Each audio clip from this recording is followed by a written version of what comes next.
All right, so today we're gonna do kind of superficial soft tissue lesions because I think that regardless of where you are, if you're in soft tissue pathology, if you're in skin pathology, general pathology, you're gonna see these things. And so I think the differential diagnoses can be broad. I think sometimes immunostains and associated histologic features can be useful to discriminate them.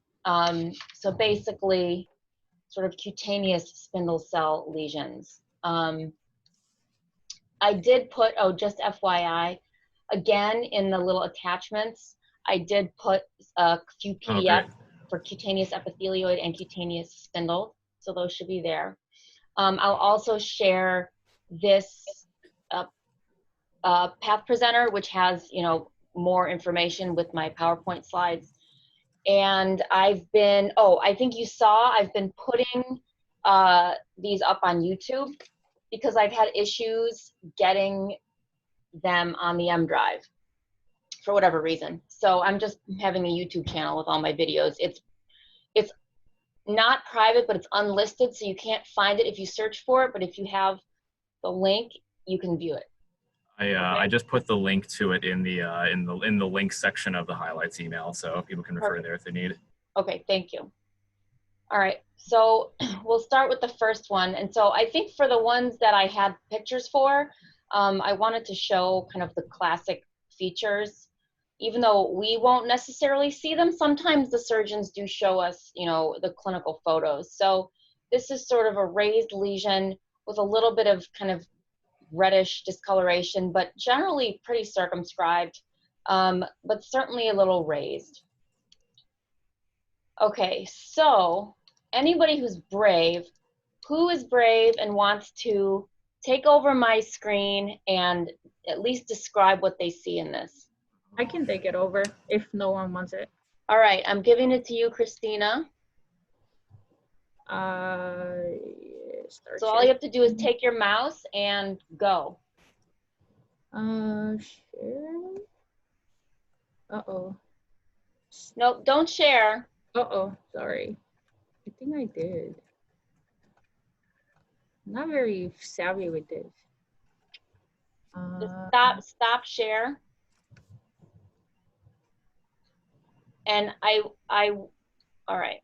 I guess what I'm asking is, I want you to take control of my screen rather than share yours. So just take your mouse and move my slide that you see. I'm trying, I'm clicking on my mouse, but I can't move the slide. Have you requested control yet? If you go to view options, there's a drop down for request remote control. All right, it says yeah, there you go. Oh, cool. Oh, awesome. Oh my gosh. Oh, like too fast. On my computer, it was moving slower. So I'll rotate it just to kind of, I like it. Maybe I'm biased. I like top to bottom. All right. So we have two sections. It looks like this is a punch biopsy. To me, it doesn't look like it's a shave. Or if it was shaved, they were very aggressive and went really deep.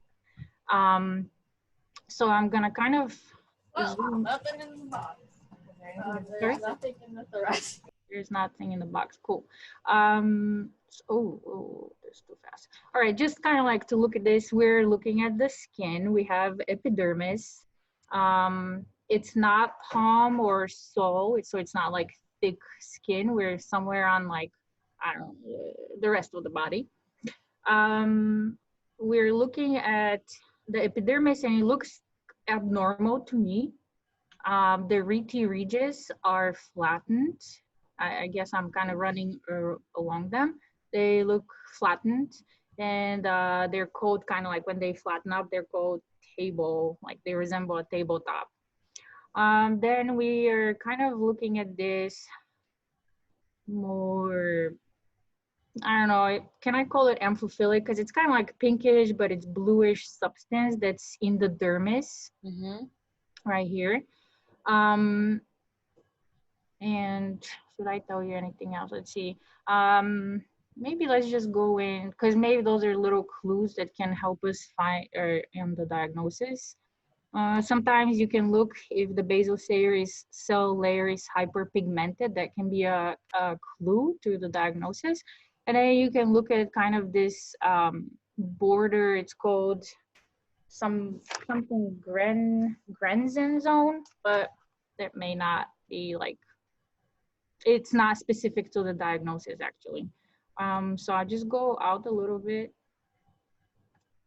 and just go down into the area of interest. Sorry, I'm a little slow with this. We can see that it's not really well circumscribed. We have kind of like these extensions into the collagen, and we have entrapped collagen. So when I look at these, I think like someone shot a cannon and like the powder kind of spread out, but that's my thought of it. So that's another clue that we don't have a well circumscribed lesion. We have collagen entrapment, especially kind of like on the periphery. Just don't tell us the diagnosis, just describe it. Yeah. Okay. So if we go closer, we see these like awesome plumpish cells that could be like epithelial. They're kind of like plump, but they're also elongated, like ovalish. There's not, so they can be a little bit pleomorphic in that they range from like plump to a little bit elongated, and but they're not like fusiform or anything like that. We don't have mitoses. We don't have crazy nuclei. How much more do you want me to give you? No, that's good. I'm going to take control back. Okay. Okay. So, great description of an infiltrative spindle cell lesion in the superficial dermis with an area of separation between the epithelium and the lesion. There's infiltration of dermal collagen. The cells are plump and kind of pale eosinophilic to amphiphilic in between the collagenous stroma. So I'm going to launch this poll. Do you guys see it? Yes. Okay. You know, this is probably one of the most common things you're going to see. A very classic example of this. I think it is missing the one feature that Christina was looking for that was not there, which was basal cell hyperpigmentation.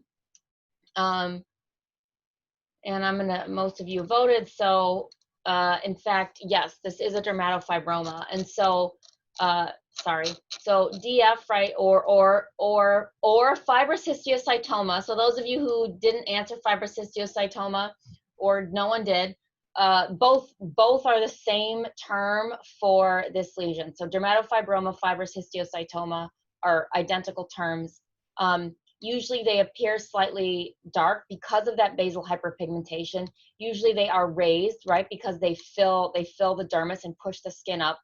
But otherwise, they're kind of bland fascicles in collagen. Okay, good. So moving on to the next one.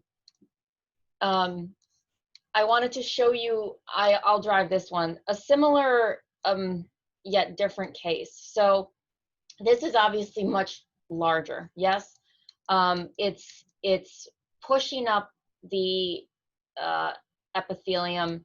It's extending down into the subcutis, but does it have an infiltrative or a rounded border? Rounded. Yeah, pretty rounded, right? So when we think of dermal lesions, we always want to be careful of that bottom edge. And if we don't have the bottom edge on a shave biopsy, there are a few diagnoses that we really can't make, which we'll see in this lecture. In the background, the cells are perhaps a little more plump, a little bit less spindled, but every so often you see these large ones with multiple nuclei. Here's a multinucleated one. Here's a single nucleated one that has some maybe foamy cytoplasm, another one with foamy cytoplasm. But again, I don't really see mitoses.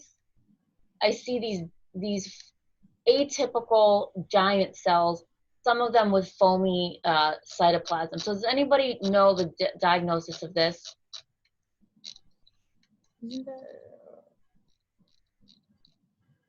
Is that still a dermatofibroma, but with these monster cells? Yes, it's still a dermatofibroma, but with monster cells. So this is one of the subtypes of DF that we just want to be aware of. And so in general, right, we talked about the features of DF already. What we haven't seen are this basal hyperpigmentation with epidermal hyperplasia like we see here on this static example. But that could be a clue. Because these are basically tumors of fibroblasts, myofibroblasts, you may see a little bit of SMA staining in them. You may see a few CD68 associated histiocytes, and you may see a few factor 13A associated dendritic cells. Remember, the histiocytes and the dendritic cells are not the tumor cells. They just co-localize with the spindle tumor cells in these lesions, right? So when people say DFs are factor 13A positive, that's true, but it's not the tumor cells, it's the associated cells. If your differential is something like a DFSP and you do a CD34, you may see a little bit of staining at the periphery, but not much. Okay. The variants are listed here, so very cellular, epithelioid, monster like we saw, lipidized, even with lots of fat. The deep and the large ones still tend to be circumscribed at the base, right? So we always want to look at that basal circumscription to tell the difference between probably the most common differential diagnostic entity, which is this. So, you know, this is at least grossly a little more undulating. It's not a solitary nodule on the surface of the skin.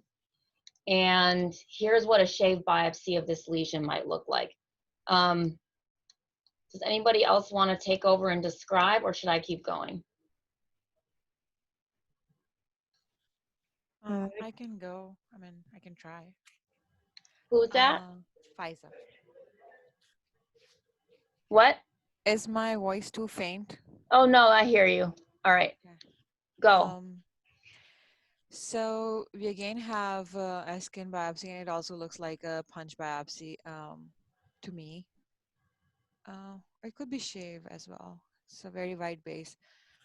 Anyways, there's a epidermis and then the dermis. On a low power, it feels like the entire lesion is dermal versus epidermis, but I need to go a little higher power to see. So you could control my screen. I've given it to you.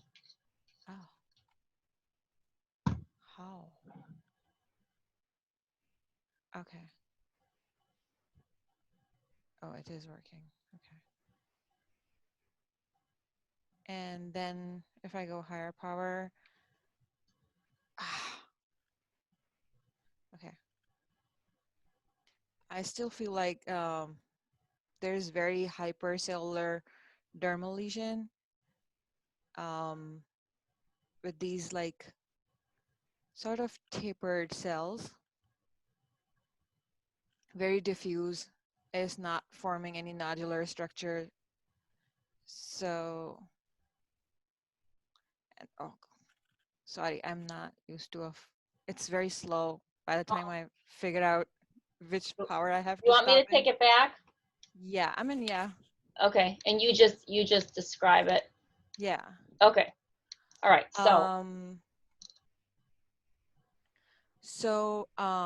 And then these cells are like sort of like spindle cells with tapered edges. Mm-hmm. And I feel like it's pretty much diffuse. It's not forming nodule. I don't see like a lot of like, it's pretty bland as well. There's not like a lot of mitosis and everything. There are few vessels, not super vascular. Mm-hmm.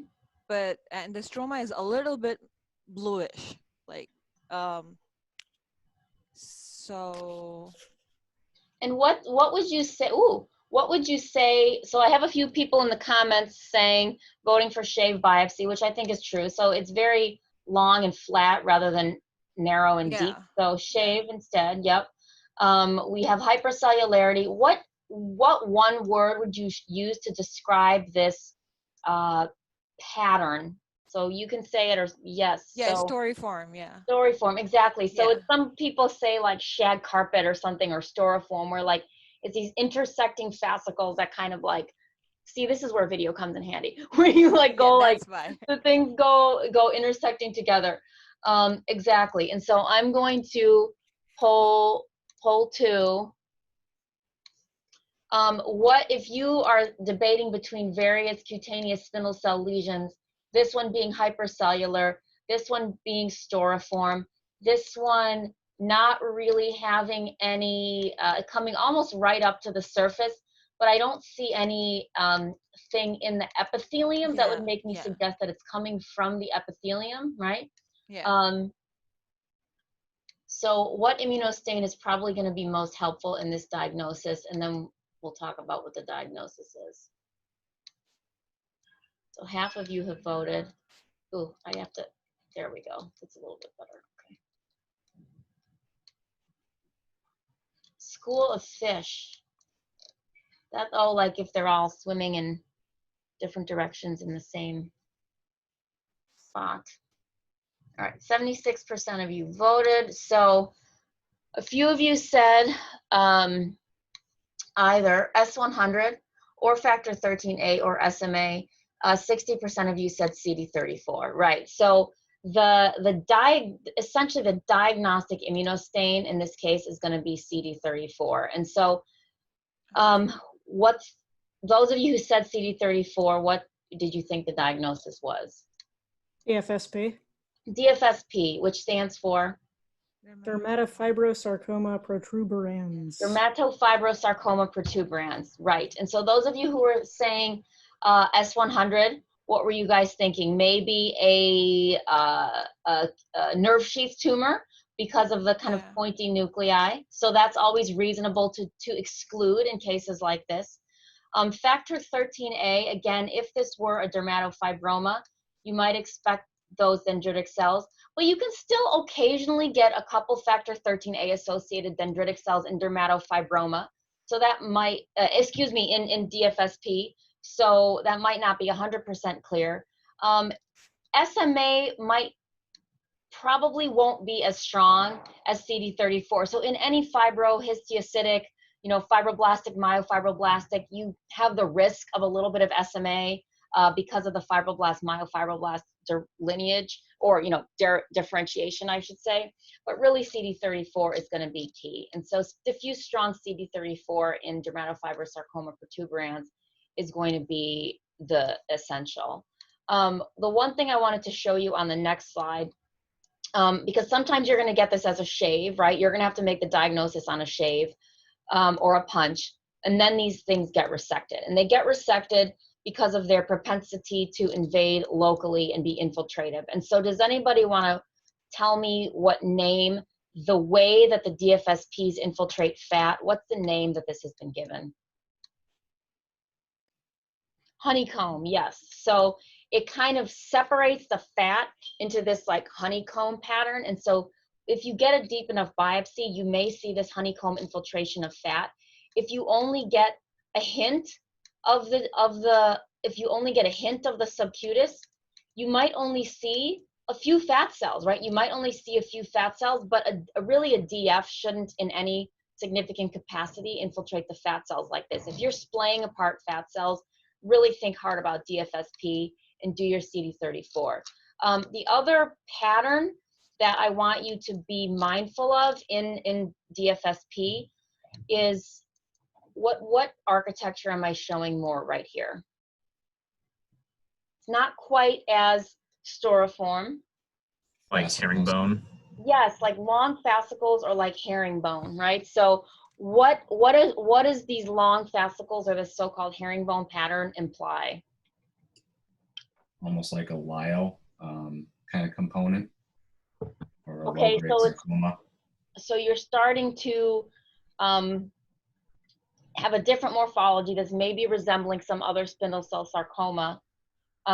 Specifically for DFSP, what is the word that is used to describe this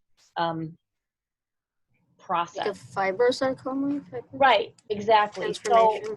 exactly, fibrosarcomatous transformation. So DFSP in and of itself is locally aggressive, locally recurrent, but non-metastatic.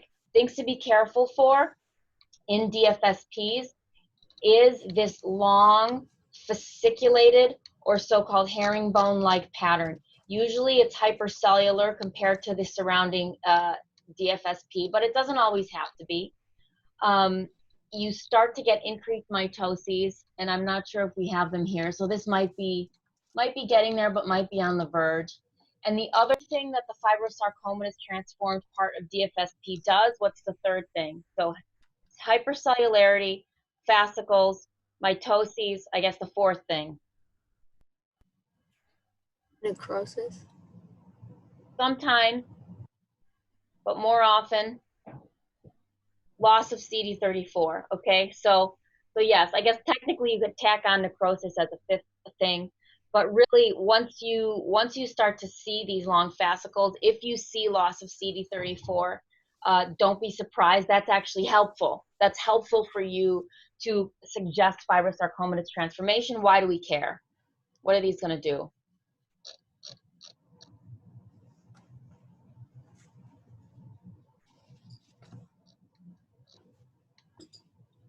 What are they going to do that DFSPs aren't going to do? Net out. Yes, they're going to metastasize, exactly. So that's just caution, all right? So caution with fibrosarcomatous transformation. I will show you one other slide. So what's the pattern? Storyform. Storyform, right? So very cellular, very storyform, relatively plump nuclei. I don't obviously see any mitoses, but what do we see? Pigment. Lots of pigment. Pigment. So for those of you taking the boards, what's the buzzword for this kind of tumor?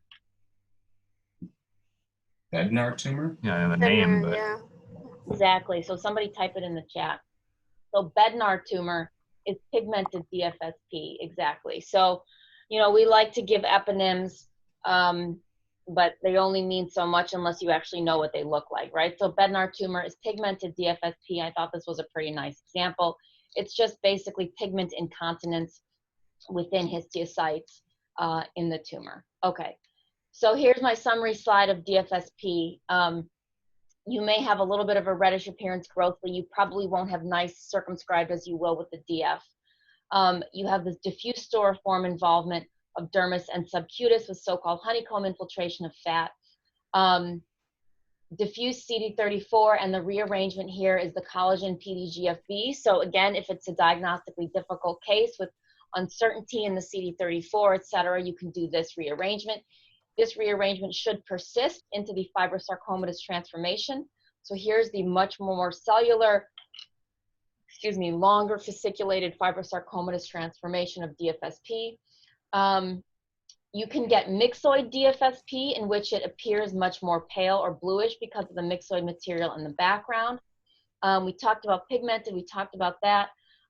Giant cell fibroblastoma is basically a variant of DFSP that happens in kids. And this is pretty rare. I think there are some slides on Path Presenter on this, but I'm just gonna show you my PowerPoint. So this is in younger kids, and the characteristic features are these very kind of large pleomorphic cells with these stellate or spindle-shaped cells in the background. And sometimes you get these pseudovascular spaces, but these spaces are actually lined by the tumor giant cells rather than by endothelium. They're still CD34 positive. They still have collagen PDGFB. They still have the same recurrence rates without metastasis in their, pure form.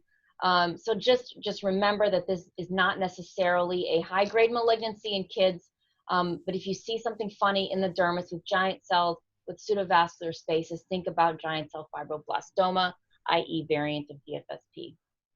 Comments, questions, thoughts?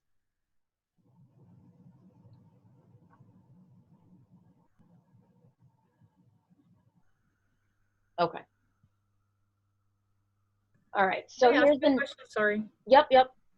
So the dermatofibroma versus DFSP. Since DFSP is a translocation, does that correlate with kind of like the type of morphology of the cells that we see? Because like dermatofibroma, they're plumpy, kind of like epithelial almost looking, versus DFSP is like spindly. Does that relate to the, I guess, the translocation in DFSP? Because they look like almost like not, what is that called? I can't think of the word. But do you think that it has a relation? I'm not necessarily sure if the morphology of the cells is related to the translocation. Usually sarcomas that have translocations tend to have cellular almost monotony. So things like Ewing's, like nut carcinomas.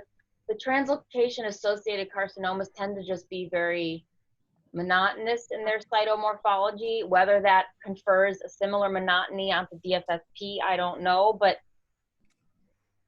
I don't know that I can answer that really. All right. I was just kind of like wondering. That's all. Yeah. Yeah. Thank you. Not sure. Sure. All right. So the next lesion is very red, kind of crusty. There's a nodule, but then there's this other kind of diffuse erythema behind the nodule.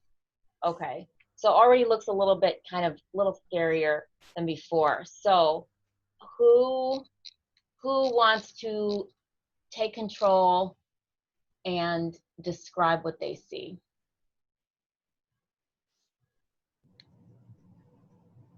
Anybody who's brave? I can try to do it. I'll try to take control. Sorry. So I've given it to you. I think you just have to take it. Request remote control.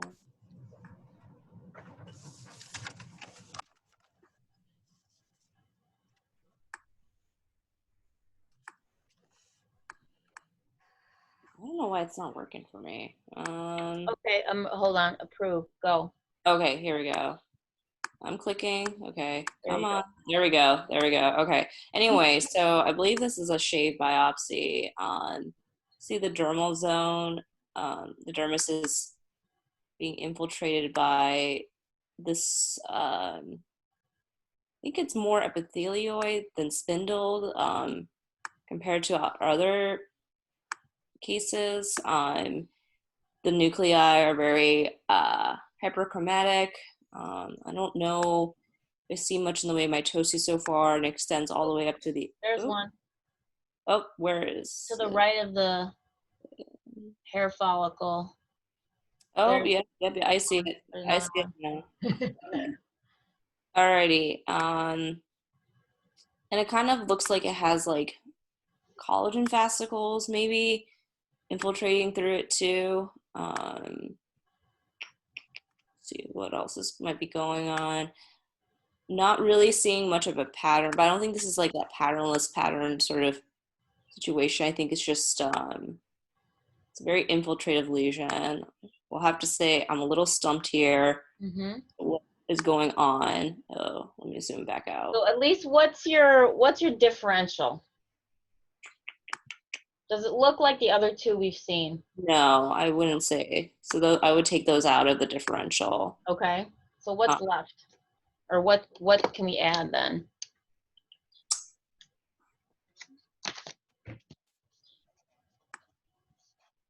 Anybody want to shout something out? Anyone wants to help me? Phone a friend, write something in the chat box. So it doesn't have I mean, without recapitulating everything we've just said, right? It doesn't really have the same pattern as the DF or the DFSP. If you wanted, you can certainly throw a CD34 on there and it should be negative. So what are your other differentials for these kind of spindle cell lesions? In this case, we did see a couple mitoses. So let's raise our Melanoma. Okay. Yeah, something that I guess like yeah, melanoma is something. I mean, some sort of other sarcoma. Atypical fibroxanthoma. Okay. What's an atypical fibroxanthoma? Nasty undifferentiated dermal tumor.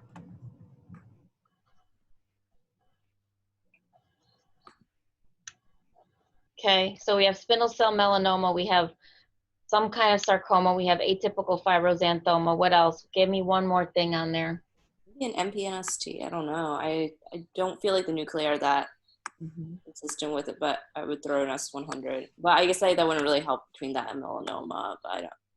Just throwing things. It actually might. We'll talk about why. But Okay. give me something else. Spindle squame. Okay, spindle cell squamous cell carcinoma. So when we have these spindle cell lesions in the dermis, we really have to think broadly, right? We really have to go back out to our like sarcoma, carcinoma, melanoma, probably not lymphoma. But really, we really can't just be like, okay, what type of sarcoma is it? Because it may or may not be. All right, I'm going to take control back. So, Okay. all right. So, oops, good, I have it.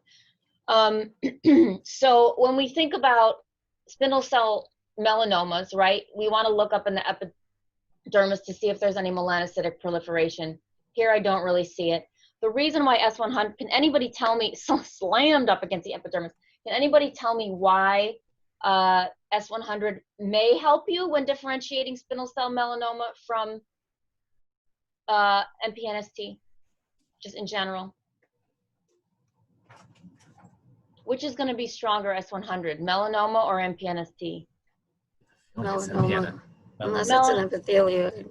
MPNST. Exactly. So melanomas are going to, spindle cell melanoma should be strong S100, SOX10 positive, but spindle cell MPNSTs, no. Spindle cell MPNSTs actually are very weak to negative S100, and as Arti said, unless they're epithelioid MPNSTs, then they're S100 positive, but if they're spindle, they're negative. So if it's a patchy, kind of weaky, bad S100, you might actually think about MPNST in that case, rather than if it's really strong, you should actually think about melanoma.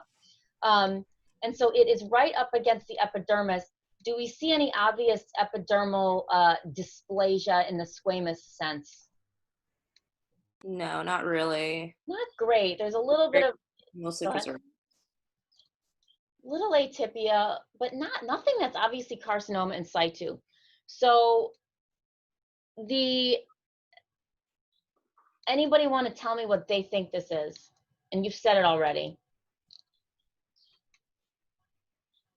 Just based on H&E morphology. If we wanted to rule out a melanoma, it would be S100 and SOX10 negative. If we wanted to rule out a spindle cell carcinoma, that's more difficult. So the diagnosis that was given on this was atypical fibroxanthoma, and I'm going to tell you why I may or may not agree with that. So can I give this diagnosis on this biopsy? Why and why not?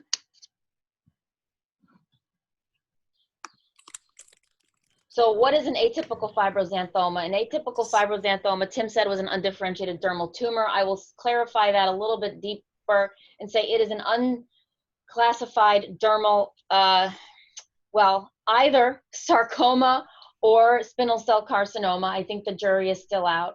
That does not invade deeper than the dermis, okay? So without having the subcutaneous fat sampled, I have no idea if this is a superficial, so-called atypical fibroxanthoma, or if this is a true deeply invasive dermal sarcoma.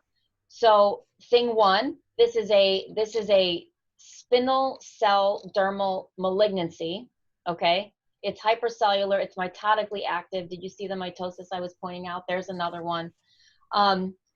Atypical fibroxanthoma occurs where? In sun-exposed skins, usually in elderly people, on scalps, foreheads, faces, etc. Sometimes there's surface ulceration, so you can't really necessarily always make out if there's an in situ component. All right, so usually these have been considered superficial, so-called low-grade dermal sarcomas that with excision do not recur. Sometimes they've been shown to have P63 or P40 immunostains, and some people have suggested that they're actually sarcomatoid squamous cell carcinomas where the ulceration has effaced the in situ component. However, if they are deeper, they are higher grade behaving sarcomas, and they do not have cure with local excision. So don't ever call anything, just don't ever call anything an AFX on a shaved biopsy. Call it a superficial dermal spindle cell malignancy and advocate final diagnosis on excision, because we've had cases of things called AFXs that in their true soul were very, very deep, kept recurring, and then metastasized. Okay, so just, we've seen it, be careful.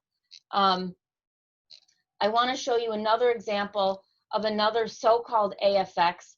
So remember that atypical fibroxanthomas, even though they have this weird word, they're basically just dermal sarcomas, right? So superficially restricted dermal sarcomas that can resemble any undifferentiated sarcoma. So what can an undifferentiated pleomorphic sarcoma look like? An undifferentiated sarcoma can be rich in these guys, which are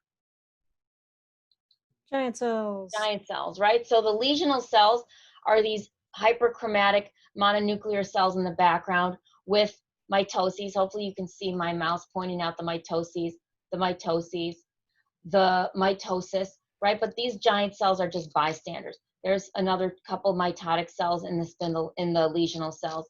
All right, so this is another so-called AFX or superficial dermal sarcoma that is just giant cell rich, that can resemble, that is reminiscent of other giant cell rich undifferentiated sarcomas. So just keep that in mind. Okay, so just to remember, don't diagnose AFX on that shaved biopsy if you can't see the subcutis, because you really want to make sure that there aren't any deeper infiltration. Just like, you know, DF versus DFSP, AFX versus dermal sarcoma. You can have pushing borders in AFXs that push along the subcutis, just like you can have pushing deep dermatofibromas, right? But you should not have infiltration. If you are using these strict criteria for AFX, they really should not really locally recur, and they really should not metastasize. But this is diagnosis of exclusion: exclude melanoma, exclude carcinoma, exclude DF, DFSP, all that other good stuff, okay? And your differential, your definitive diagnosis is eventually going to be based on how deeply they infiltrate. Does that make sense? Okay. I will drive this one, but I'm gonna launch the poll. While I drive, you can start thinking about what your diagnosis is. So we have another shave.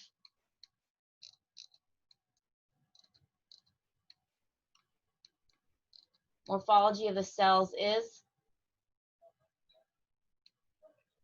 a little more epithelioid.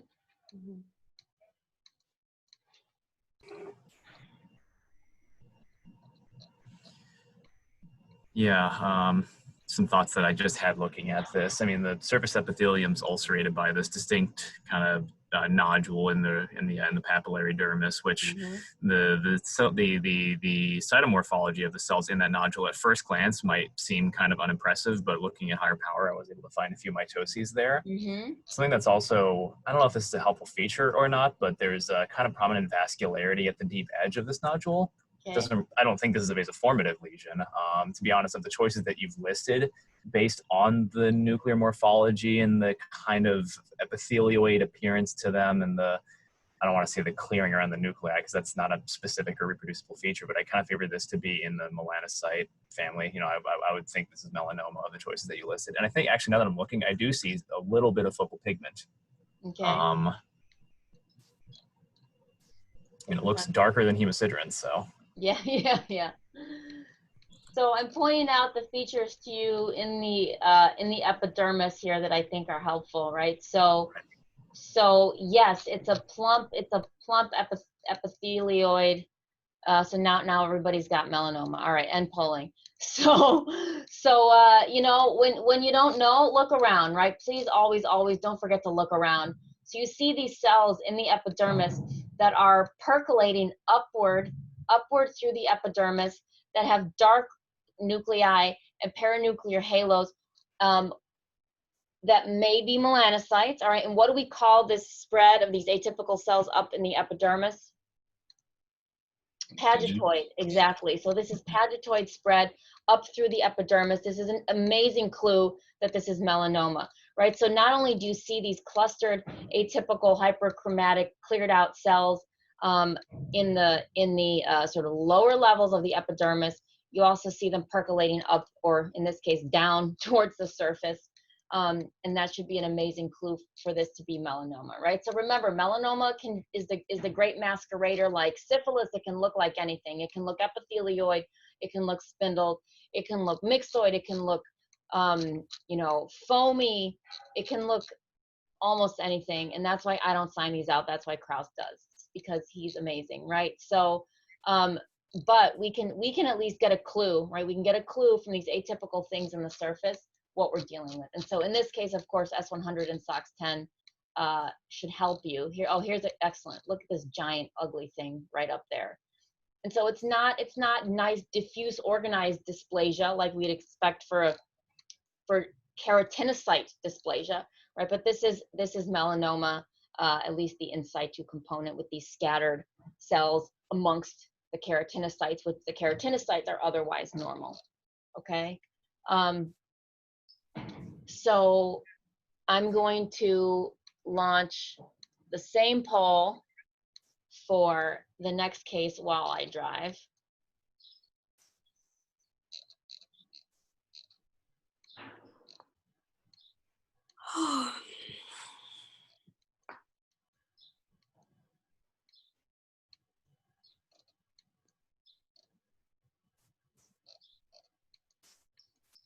I think once we get up to the surface, the answer will become clear.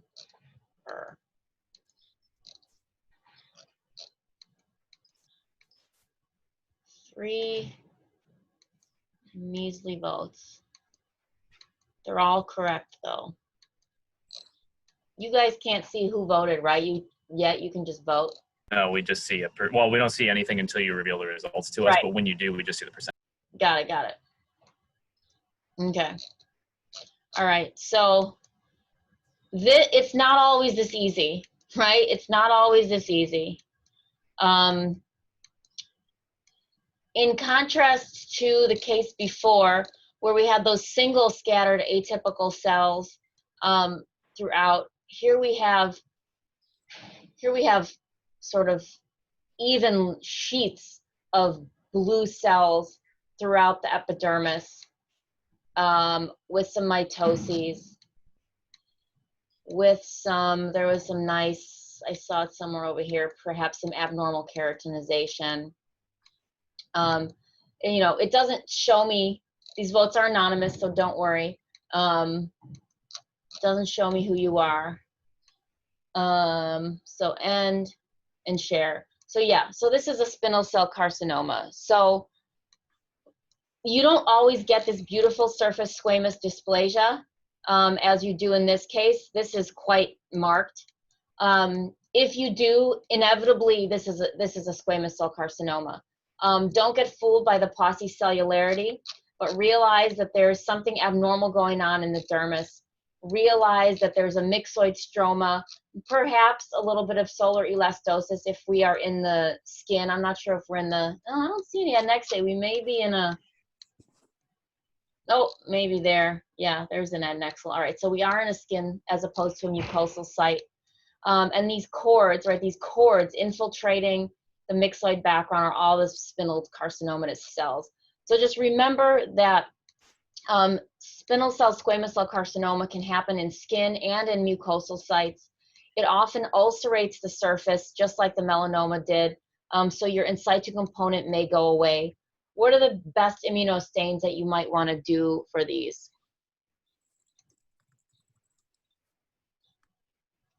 There's, you know, 3 or 4 I like to do.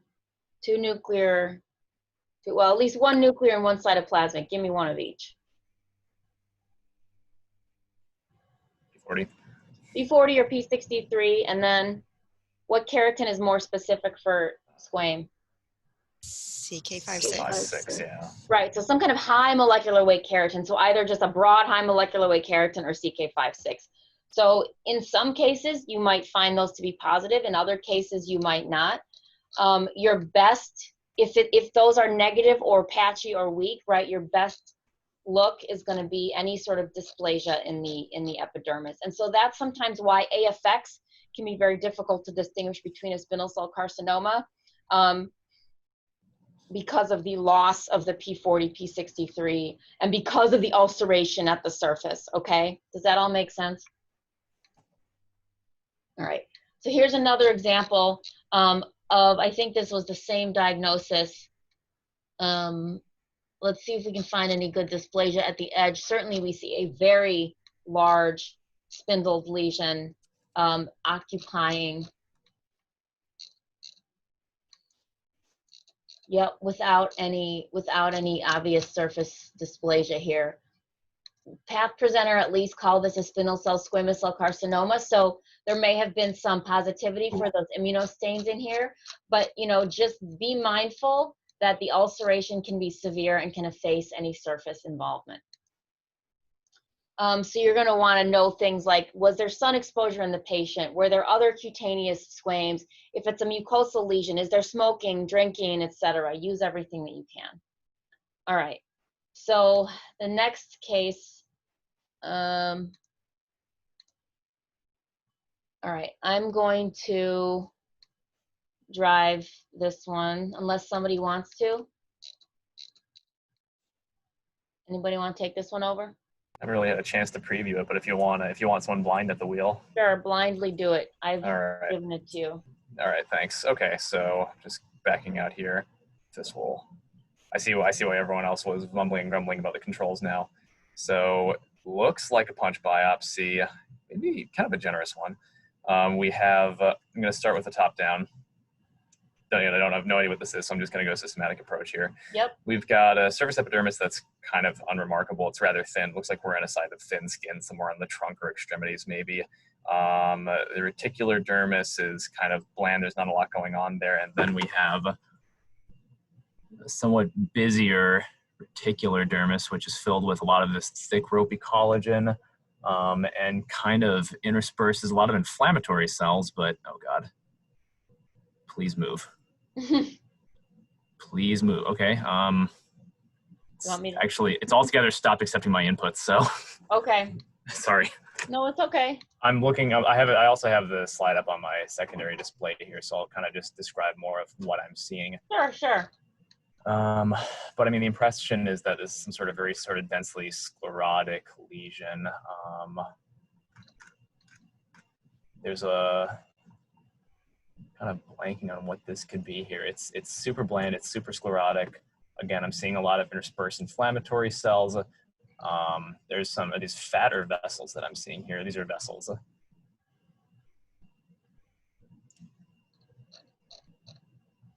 I'm stuck. So far, I'm not yet convinced I'm dealing with a malignant neoplasm. Or wait, hold on.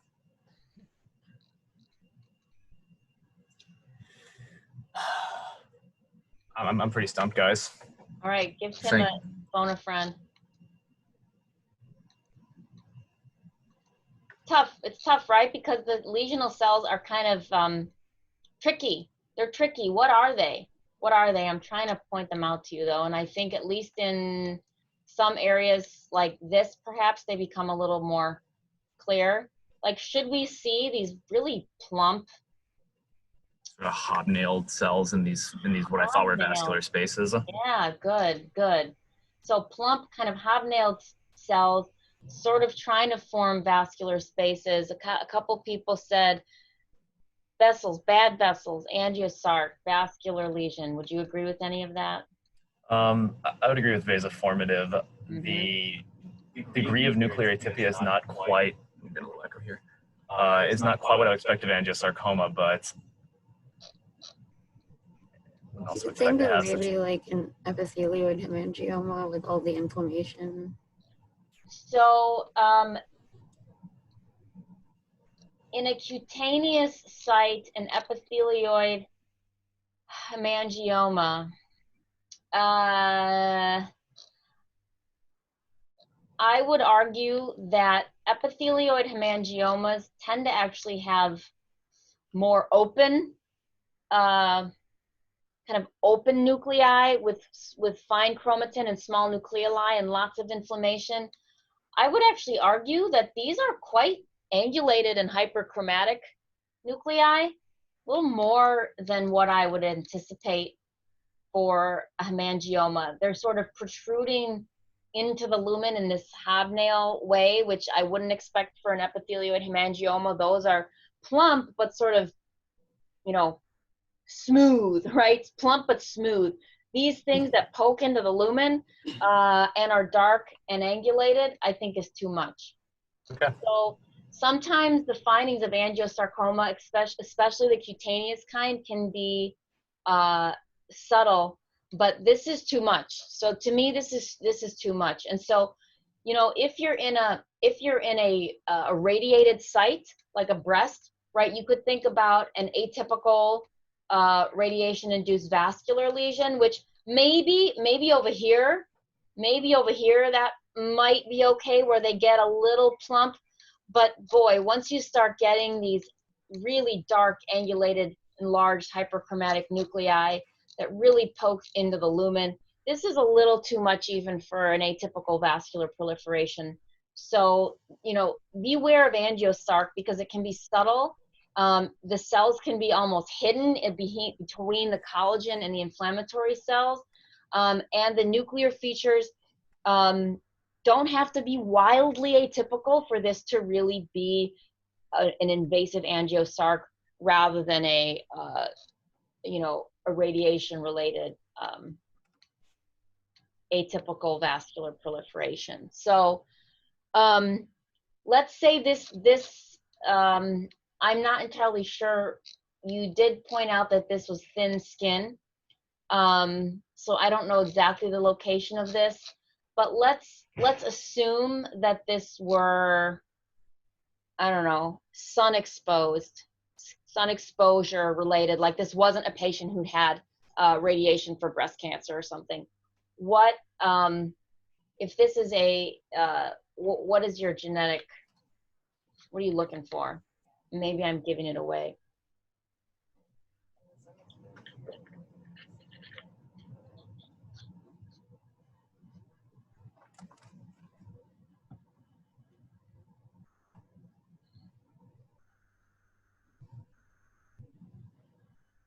Yeah, so interestingly, right, in sun exposed areas, these angiosarcomas actually do have UV signatures. So some cutaneous sarcomas, not only cutaneous squamous cell carcinomas, but also cutaneous sarcomas that are related to sun exposure, like angiosarc, like even AFX, can have UV signature mutation in the lesional cells. The MYC amplification is in which ones? The radiation-induced. Exactly. So the MYC amplification tends to be in the radiation-induced sarcomas. Okay. So here's another example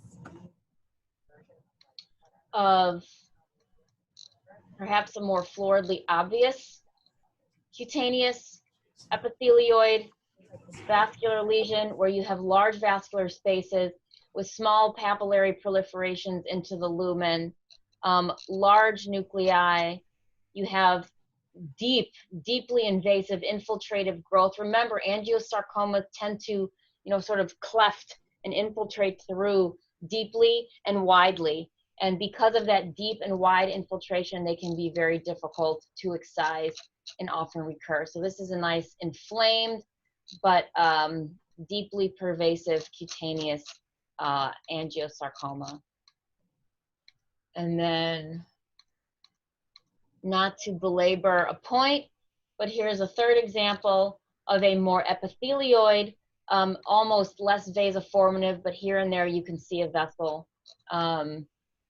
Even if you don't see vessels, what should be your clue to a vascular lesion? Some kind of extravasated red cells, right? So any extravasated red cells, even if it's not vasoformative, think about angiosarc. As you get more superficial, it does become vasoformative with these hobnail cells. What's the other thing we talked about last week that was a benign spindle cell thing that had extravasated red cells? Nodular fasciitis. Nodular fasciitis, exactly. So those are the two big things I think of: angiosarcs or any vascular lesion, and nodular fasciitis with extravasated red cells. But obviously the morphologies are going to be different. So here's my slide on angiosarc. So remember that the primary cutaneous is usually on the scalp of older people, but any sun-exposed skin. It may have a lymphoid infiltrate.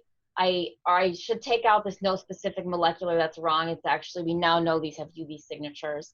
I see people leaving because it's 9. That's fine. Primary soft tissue angiosarc is usually deep. It's usually solid. It's usually epithelioid. The primary breast angiosarc that is in the deep breast of non-radiated women can be extremely bland, seen here on this bottom left panel. In contrast to the radiation-related cutaneous angiosarc that is more superficial in the breast, right, and can start as an atypical vascular lesion like seen here, where the cells are still flattened, but the post-radiation angiosarcs, they plump up, as we were seeing those plump cells in the other case, and MIC here. All right, so I'm going to modify this slide to say UV signature, but basically these are your variants of angiosarc to remember based on location and cause. Questions? Oops. All right, one additional thing that's a spindle cell lesion in the dermis that we sometimes see is this. And what's the morphology of these cells that is perhaps a little bit different than what we've seen? They kind of have like plumper cigar-shaped nuclei. Mm-hmm. So like maybe sort of a smooth muscle kind of morphology.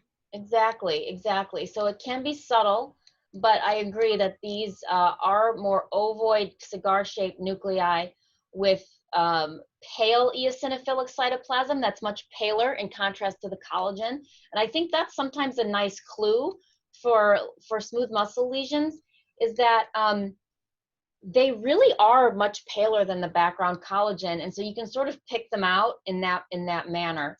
I see a couple mitoses already here, and this. So yes, so this is a cutaneous leiomyosarcoma. There's another mite. There's another mite.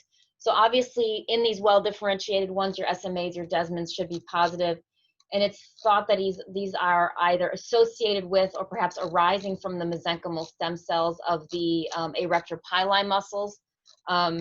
So usually good behavior in these cutaneous angiosarcomas if they are restricted to the more superficial zones.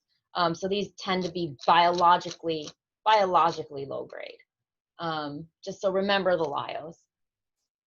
So here's your chart of dermal spindle cell malignancies that we've kind of looked at regarding what immunostains or what other items you might want to look for in the surface, what their behaviors are. So I will share with you this presentation. If anybody wants to stick around, I did give you a couple bonus ones that are sort of a different vein. So I'll let you guys tell me if you want to stick around or if I should stop. Right. I mean, What? if you can go through them quickly. Yeah, how much more do you have left? Only a couple. Okay. Not worth rescheduling We'll for go that then. quickly. Let's just Yeah, go. let's go ahead. Okay. Yeah, sorry, I'm just seeing the comments now. So I think the slides were not that great on a couple of these with some weird xylene, so I apologize for that. But all right, this is a superficial lesion. I don't see any skin though, so it's probably not dermal. But I think this is I see 2 cell populations. All right, I'm gonna make you guys figure out where we are. So I see these long cells here that are kind of pointy and compressed by this. It looks like somebody crimped their hair. Who remembers hair crimping from the 80s, right? This like really, really wavy collagen with these nuclei that are molded to the wavy collagen. So what is this? A classic example of normal structure. This is normal structure. Oh, do you have access to curriculum? Oh, sorry, one second, guys. Sure. Anybody? This is not a nerve sheath tumor. It's too regular. It's too regularly wavy, and the nuclei are pointy, not because they're nerve sheath, but because they're compressed between the collagen.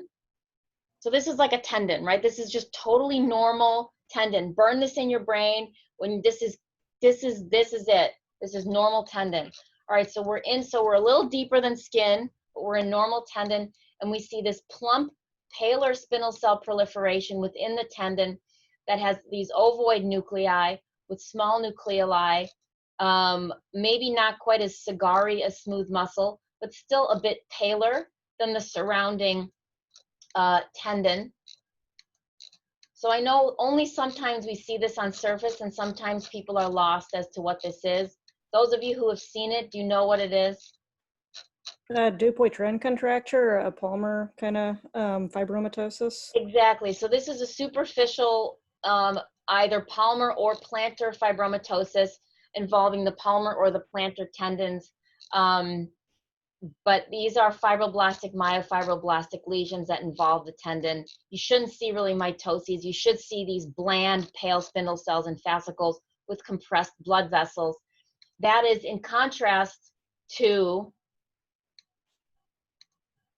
this giant thing, which has the same name, right? This giant thing has a similar name, long sweeping fascicles of pale eosinophilic spindle cells infiltrating this dermal or deep collagen with compressed blood vessels with oval nuclei, open chromatin, small nucleoli.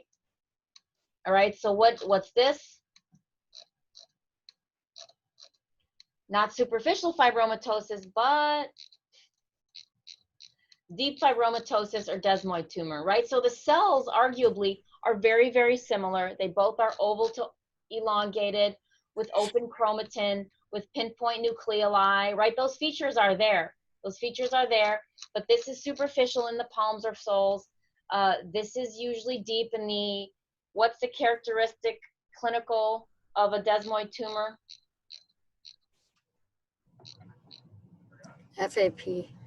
Either FAP, so in the intra-abdominal cavity or surface of a patient with familial adenomatous polyposis. If it's not an FAP patient, what's the characteristic clinical picture? Like in the where of a who? neck of a male? Old man. Abdominal wall? It's usually the old man. abdominal wall of a Postpartum woman.